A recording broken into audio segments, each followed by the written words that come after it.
Hello students, class 12th, Flamingo, chapter 2nd, Lost Spring, page number 19, para 3rd. Why not organize yourself?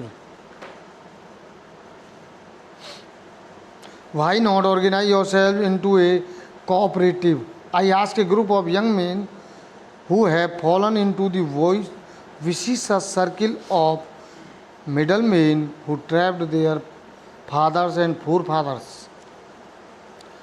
आप लोग सहकारिता में अपने आप को संगठित क्यों नहीं करते? ऑर्गेनाइज संगठित करना, संघ बनाना। मैंने युवकों के एक ग्रुप से पूछा जो बिचौलियों के अनैतिक गिरोह में फंसे थे, जिन्होंने उनके बाप दादों यानी पूर्वजों को फंसाया था। फोरफादर्स, पूर्वज। Even if we get organized, we are the ones who will be hauled up by the police, beaten and dragged to jail for doing something illegal. They say, अगर हम संगठित हो जाएं तो पुलिस हमें खींच कर ले जाएगी, मारेगी, गलत काम करने के लिए हमें जेल भेज देगी। वे कहते हैं, there is no leader among them. उनमें कोई नेता नहीं है। No one who could help them see things differently. जो उनका दृष्टिकोण बदल दे, उनके विचार बदल दे, तो उनके बीच में कोई नेता नहीं है। Their fathers are as tired as they are. उनके पिता भी थक चुके थे उन्हीं की तरह। They talk endlessly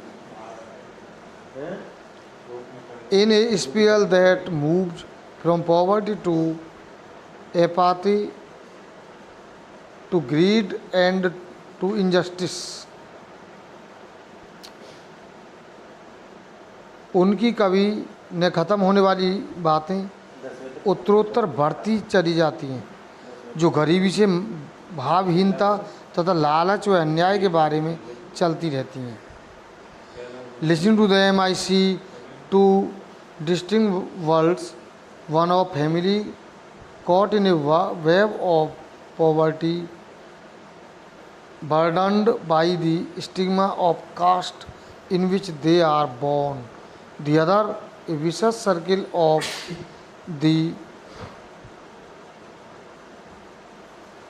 sahukars, the middlemen, the policemen, the keepers of law, the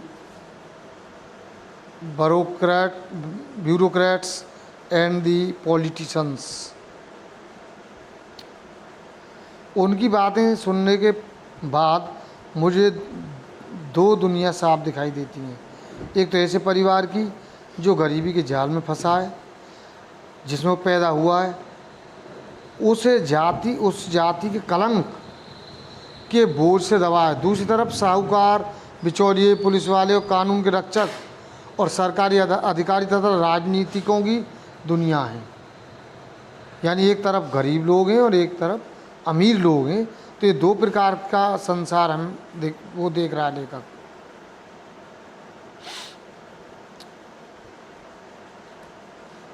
Together they have improved the baggage on the child that he cannot put down. और बच्चे पर सबने मिलकर बोझ डाल दिया है, जिसे वह कभी नहीं उतार सकता।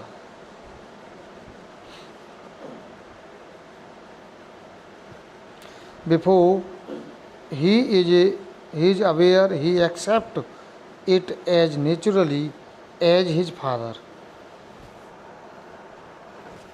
इससे पहले कि उसे पता चले, वह उसे उतनी ही स्वाभाविकता से स्वीकार कर लेता है जितना कि उसके पिता ने किया था, उतनी तरीके से वो स्वीकार कर लेता है। To do anything else would mean to dare, जिन इसके अलावा कुछ और करने का मतलब है चुनौती देना, तथा इसकी चमक राकेश में देखती हूँ।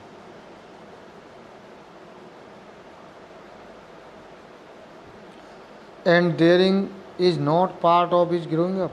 When I sense a flash of it in Mukesh, और ये चुनौती देना और इसकी चमक मैं मुकेश में देखती हूँ तो मुझे खुशी होती है। I am cheered, I am want to be a mother a motor mechanic, मैं एक मोटर मैकेनिक बनना चाहता हूँ। ही रिपीट्स, वो इस बात को दोहराता है।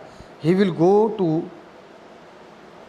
गैरेज एंड लर्न, और वो एक गैरेज में जाएगा और सीखेगा।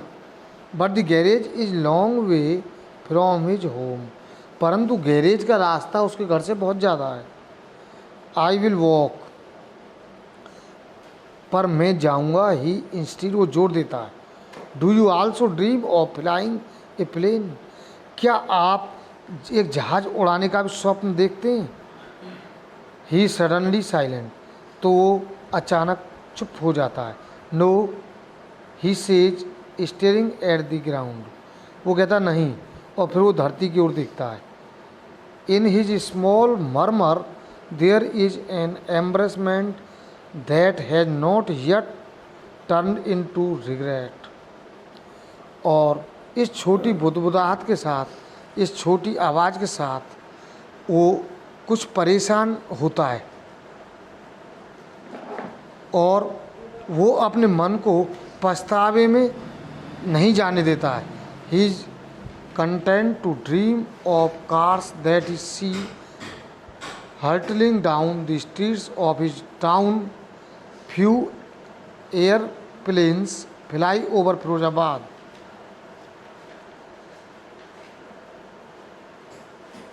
उसकी छोटी सी भिनभिनाहट में घबराहट है जो अभी उसे खेद में नहीं बदलती। वह नगर की सड़कों पर तेज दौड़ती हुई कारों को देखकर उनका सपना देखने से खुश हो जाता है। फिरोजाबाद में बहुत कम वायुयान उड़ान भरते हैं। तो